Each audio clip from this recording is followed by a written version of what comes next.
Hey small group leaders, I hope you're doing well. I hope you've gotten to take the chance as we come to the end of this year to be able to take some time off to reflect and to allow God to fill you back up for all you've poured out this year. But as we jump into this new year, I just wanted to take a second to say thank you so much for the way that you've served this year. Many of you guys have been leading small groups for years. And this year you learned to navigate new technology, to leverage creative opportunities in ways that you may not have anticipated to make your small group feel close even when you guys were far apart. And for others of you, you guys stepped up to the call this year to become a leader for the very first time. It may not have been something that you'd expected to be on your plate this year. That may not have been something that God revealed to you during the 21 days of prayer and fasting last year. But it was something that as you saw a need to care for a fellow group of small group people around you, you answered that call and you were willing to step up to that plate. So no matter what situations you've gone through this year, no matter where you're at in your leadership, I just wanted to take a second to say thank you so much for the way that you've navigated this year and poured yourself out to others around you.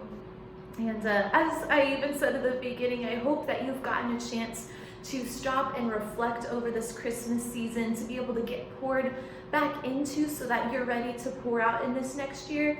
But I don't know about you, when I stopped and took a pause for Christmas and when I came back, it almost felt like I've been whitewater rafting through the past year. You know, we were navigating these ebbs and flows and cold water was hitting us in the face, but it wasn't until I stopped, until, I got out of the river, warmed up a little bit, maybe ate my lunch on the side, that when I got back in the boat, I realized how cold the water was. And I think a lot of us can relate to that. We don't realize how fast we were going, the enormity of what we've navigated throughout the year until we take a second to stop. And I would say that I think a lot of us relate to that, but also a lot of people in your small group relate to that as well. And one of the most valuable gifts we can share with our small group right now is our vulnerability. I feel like at times we think there's this invisible wall. We may not put it up there on purpose, but we feel like we can't share vulnerably with our group. We can't really be weak in front of our group, which of course there's balance to that. We don't want to be spending our entire group sharing about how we're doing so that way other people don't feel like they're comfortable or have the space to be able to share how they're doing. But I think one of the best gifts that we can give our small group in this season is to take down that invisible wall. We lead through our strengths, but we really do connect to people through our weaknesses. And no matter what you've been through this year, we want to make sure that you have a safe place. Of course, if there's something you're actively struggling with, we want to be there for you as your coaches. We want to make sure you have a safe place to share that. But as we jump into this new year, I just want to encourage you, be willing to be vulnerable with your group a little bit. Because when we have that feeling like we have to have it all together, like we have to be the strong force for our group, sometimes that can almost feel like they're not safe to share either. So I just want to encourage you, be willing to share. We've all been through a tough year in our own different ways. And I want to encourage you, it's okay to let your hair down a little bit. Again, I want to remind you, of course, if you're truly struggling with something, if there's something that you need help with right now, of course, your coach is the right person to share that with.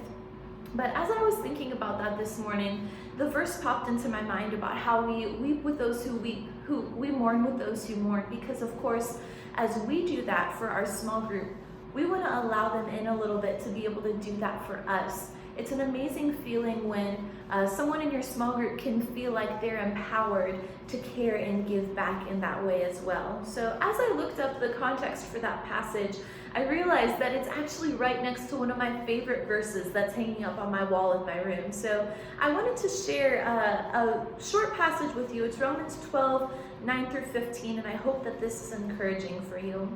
It says, "Don't just pretend to love others, really love them. Hate what is wrong, hold tightly to what is good. Love each other with genuine affection and take delight in honoring each other." I feel like that's what being a small group leader is all about. Taking delight and showing genuine affection for other people. That's what we get to do as a leader. It says, never be lazy, but work hard and serve the Lord enthusiastically. Rejoice in our confident hope. Be patient in trouble and keep on praying. I feel like that could just be our verse for the year right there that we put on repeat. Rejoice in our confident hope. Be patient in trouble and keep on praying.